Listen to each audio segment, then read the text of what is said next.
Yo.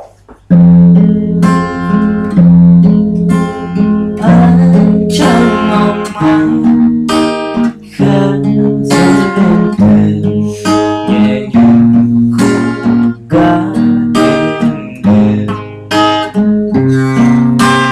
Đóa mùa thu xanh ngát hương đêm đợi chờ anh trong nỗi nhớ êm đềm.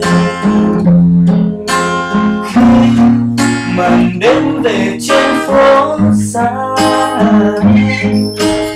anh lặng nghe lòng nhớ em ra riêng. Mùa thu qua theo bước chân em đã xa xôi rồi, để lại đây một mùa đông lạnh giá.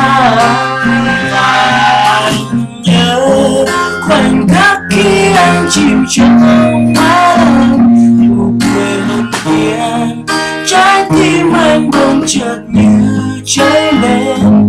Những phút giây cồn cào, nỗi nhớ em dâng trào. Từ trong mơ anh luôn nhớ tên em, người yêu hỡi.